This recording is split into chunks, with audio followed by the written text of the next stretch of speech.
How to make Zaru Soba noodles, and these are excellent buckwheat noodles. Now we start with the ginger, and we have ginger root. We're using the side that's peeled. We showed both just for demonstration purposes, and we want to go ahead and grate this really finely.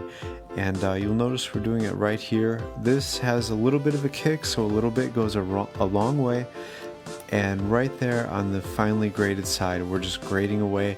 And be careful with your knuckles. Our housewife makes it look easy. Next thing we have is a Japanese mountain yam, and that's the best translation I can come up for you folks.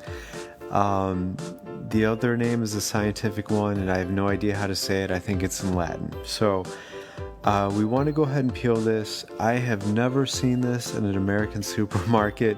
You're gonna have to find an Asian supermarket around you to get one, no doubt about that. So anyways, we're gonna go ahead and peel it, and we're just using your average potato / corn or carrot peeler, and go ahead and peel this mountain yam, and go ahead, we're gonna grate it the same fineness that we had. The same thing as the ginger, and this really turns into a little bit of a liquidy, gooey something rather quickly, as you can see.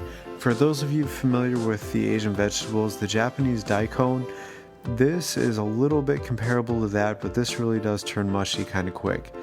Now, also for our stuff we're going to put on top, we're going to go ahead and use some green onions. We're going to cut off the thicker white portion at the bottom and throw that away. Really what we're after is right where it starts turning green. And we're going to go ahead and chop this into 1 to 2 millimeter slices, and just really finely chopping it right up the onion, just like so. And what we're doing now is we're basically getting together all the things that we're actually going to put on top of our noodles. We're going to show you how to cook those wonderful buckwheat soba noodles in just a moment.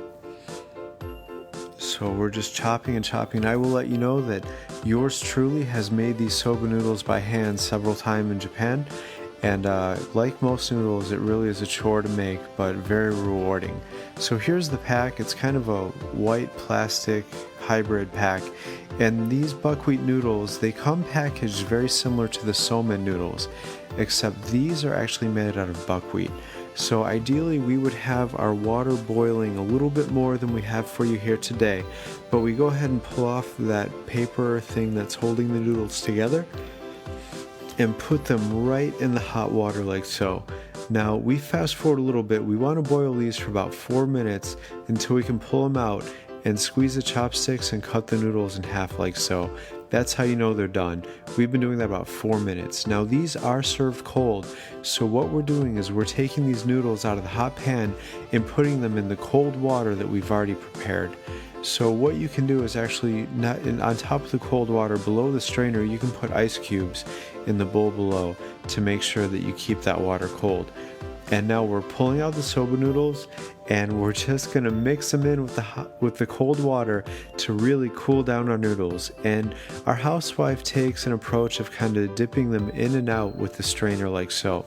You can rinse cold water right into the pot to do that, but this way is much more efficient.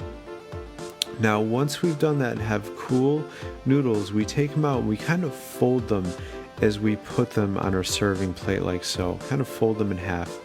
If you do get them in the restaurant, they do a wonderful job of giving you these little basically sets of folded noodles, and it's really hard to duplicate. But that being said, we have our noodles, we arrange them nicely like so, and we want to go ahead and put on those green onions like we just chopped up. And the next thing we're going to do is, this is up to you, we took a pair of scissors and finely slice some nori or seaweed. That's entirely up to your own taste. We like it, we do it that way, and put them on top like so. Then the last thing is the Japanese mountain yam, that gooey mess if you will. We go ahead and put that on top of our green onions and the seaweed, and that's how we're going to serve that. Now we have the mensu, which is the sauce, and we put that in with a little bit of water. This is how it looks when it's served, and this is delicious. We hope you like this at home as much as we like it in our house. So thank you for watching. We appreciate likes and comments, and please remember to subscribe. Thanks for watching Japan.